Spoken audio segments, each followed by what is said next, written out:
गोरखपुर में मुख्यमंत्री योगी आदित्यनाथ ने पीआरडी जवानों के लिए बड़ी सौगात का ऐलान किया है। अब पीआरडी जवानों के परिवार को 5 लाख रुपए तक का मुफ्त इलाज मिल सकेगा। इसके साथ ही जवानों का दैनिक भत्ता भी जल्द बढ़ाकर 600 रुपए किया जाएगा। आखिरकार मुख्यमंत्री ने पीआरडी जवानों के लिए और क्या क्या घोषणाएं की और कार्यक्रम में पिछली सरकारों पर उन्होंने क्या आरोप लगाए, आइए जानते हैं पूरी खबर विस्तार से। मुख्यमंत्री योगी आदित्यनाथ ने मंगलवार को गोरखपुर के योगीराज बाबा गंभीरनाथ प्रेक्षागृह में आयोजित कार्यक्रम में मुख्यमंत्री पीआरडी परिवार कल्याण योजना का शुभारंभ किया। इस योजना के तहत पीआरडी जवानों के परिवारों को 5 लाख रुपए तक के मुफ्त इलाज की सुविधा मिल सकेगी। मुख्यमंत्री ने कहा कि पीआरडी जवानों का दैनिक भत्ता जल्द बढ़ाकर 600 रुपए किया जाएगा। तैयारी पूरी कर ली गई है। फिलहाल पीआरडी जवानों को प्रतिदिन 500 रुपए का भत्ता मिलता है। पीआरडी जवानों के वर्दी भत्ते के 3000 रुपए भी मुख्यमंत्री ने उनके बैंक खातों में ट्रांसफर किए। इसके अलावा लखनऊ में बनने वाला पीआरडी भवन का भी शिलान्यास किया गया। उत्तर प्रदेश में करीब 31,000 पीआरडी जवान रजिस्टर्ड हैं, जिनमें 2000 से ज्यादा महिलाएं भी शामिल हैं। साल 1948 में गठित प्रांतीय रक्षक दल के स्वयंसेवक पुलिस और प्रशासन की विभिन्न जिम्मेदारियों में सहयोग करते हैं। मुख्यमंत्री ने अपने संबोधन में कहा कि जब पीआरडी जवानों को सुविधाएं मिल रही हैं, तो उन्हें और बेहतर तरीके से काम करना होगा।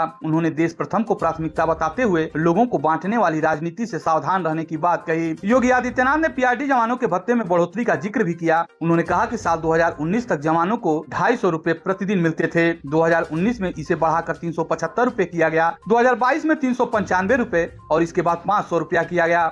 अब इसे 600 रुपए करने की तैयारी है। कार्यक्रम के दौरान मुख्यमंत्री ने पिछली सरकारों पर भी जमकर निशाना साधा। उन्होंने आरोप लगाया कि पिछली सरकारों में प्रदेश का पैसा विदेशों में जमा कराया जाता था और मुश्किल आने पर वहां से भागने की तैयारी रहती थी। इसी दौरान उन्होंने अमेरिका ईरान युद्ध का जिक्र करते हुए विपक्ष पर तंज भी कसा। मुख्यमंत्री ने कहा कि उत्तर प्रदेश अब बीमारू राज्य नहीं रहा और विकास के रास्ते पर तेजी से आगे बढ़ रहा है। उनके मुताबिक प्रदेश की प्रति व्यक्ति आय पहले 43,000 रुपए थी, जो अब बढ़कर 1,20,000 रुपए हो गई है। उन्होंने प्रदेश के बजट के करीब 9,70,000 करोड़ रुपए तक पहुंचने का भी उल्लेख किया। योगी ने पिछली सरकारों पर माफिया के सामने घुटने टेकने का आरोप लगाया। उन्होंने कहा कि उत्तर प्रदेश में उर्वरा भूमि, प्रगतिशील किसान, पढ़ी लिखी बेटियां, व्यापारी और प्रतिभाशाली युवा पहले भी मौजूद थे, लेकिन पिछली सरकारें इन संसाधनों का सही इस्तेमाल नहीं कर पाई। मुख्यमंत्री ने कहा पिछली सरकारों का विकास कथित तौर पर सफाई सिंडिकेट तक सीमित था। उन्होंने आरोप लगाया कि उस दौर में पीआरडी जवानों को पर्याप्त ड्यूटी भी नहीं मिलती थी, जबकि आज अलग अलग क्षेत्रों में उनकी जरूरत पड़ रही है। योगी ने कहा कि पीआरडी जवानों को ट्रैफिक व्यवस्था से लेकर मेट्रो की सुरक्षा जैसी जिम्मेदारियों में लगाया जा सकता है।